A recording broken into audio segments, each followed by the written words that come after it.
Poverty Law Center recently lost its founder, Morris Dees, and its president, Richard Cohen, after multiple allegations that the organization they ran had become a hotbed of sexual harassment, sexism, and racism.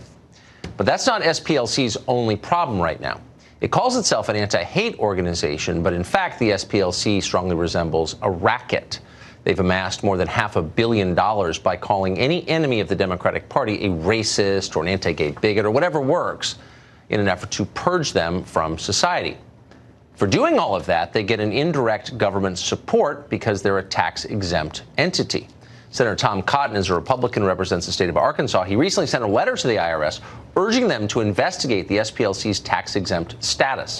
Senator Cotton joins us tonight. Senator, thanks very much for coming on. So just the obvious question first. This is an organization, a small organization that has a $500 million endowment. How are they tax exempt exactly? Yeah, so the Southern Poverty Law Center has over $500 million. About a quarter of that, Tucker, is parked in overseas accounts, as best we can tell. I don't know many charitable advisors say it's best practice to send your endowment to overseas accounts in the Caribbean. That's one reason why Charity Watch gives them an F rating, a very well deserved F rating. Because you said, Tucker, they've really become kind of a hate group themselves. They have this so-called hate map, and they use it to stigmatize their political opponents. You know, respectable center-right organizations like the Family Research Council, their Alliance Defending Freedom. It's fine if you don't agree with those organizations. There are plenty of groups on the left I don't agree with, but I don't try to stigmatize them as a hate group and then go peddle that to CNN, the New York Times, try to attack their donors. Of course, and it's not a question of disagreement. I mean, you're not calling for lots of liberal organizations to lose their tax exemption, but if you are a clearly fraudulent organization that mismanages your money, and you're basically running a for-profit organization, how do you keep your tax exemption? And that's what I've asked the IRS to investigate. I mean, funding lawsuits, to include left-wing lawsuits, in what you think is the public interest, is a tax-exempt purpose. Serial, repeated defamation against your political opponents is not a tax-exempt purpose. And then talking about misusing funds, Tucker, I mean, Morris Dees, the founder there, was paid $400,000 a year, apparently to do nothing other than consistently sexually harass young women working at the Southern Poverty Law Center.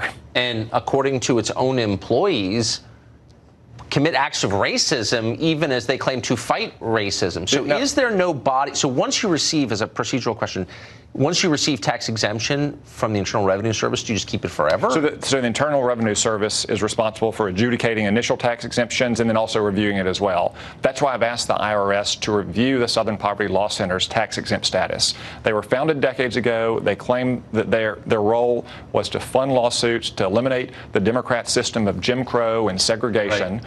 Now they've turned into just a serial defamer of their political opponents. That's why the IRS needs to relook at their tax exempt status. And I hope they will. And what about Media Matters, which also has tax exempt status, but which was caught, I mean, without any question at all, coordinating with the Hillary Clinton for President campaign in violation of federal tax law, and yet they retained their So tax-exempt charities should not be coordinating with any political campaign. They shouldn't be engaged in political activities. I think it says something about the Southern Poverty Law Center that they recently hired Tina Chin, the Jussie Smollett fixer, Michelle Obama's former chief of staff, to come on and fix their workplace culture, or perhaps to take advantage of the $500 million they have and form a super PAC to attack the president and the Republican Party next year in the election. There's no body that can essentially audit the. I mean, what it needs is an audit. Clearly, no, it needs an audit very badly. I hope the IRS will do that as part of their investigation and unveil to the American people that Southern Poverty Law Center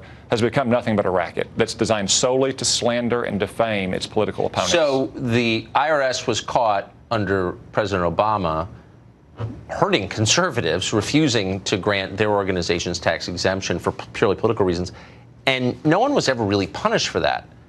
Can you get them to pay attention to your request, do you think? I certainly hope we can. The letter that I sent today is just the first step I'm taking to try to get the IRS focused on this serious problem. You have, again, a $500 million so-called charity that has systematic racial and sexist discrimination problems.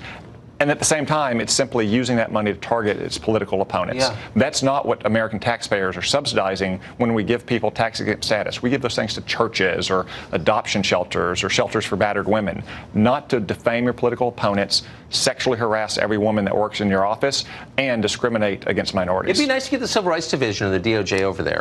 Maybe they could do what they did with Roger Stone. Or the Department of Labor or the Equal Employment Opportunity Commission. Senator Cotton, it's great to see you tonight. Thank you very Tucker. much. Yeah. Student loans have crushed an entire generation of young Americans. That's why they're not buying homes or cars or getting married or having kids. Meanwhile, colleges are richer than they've ever been. Shouldn't they have some skin in the game? We'll debate that with a college professor after the break.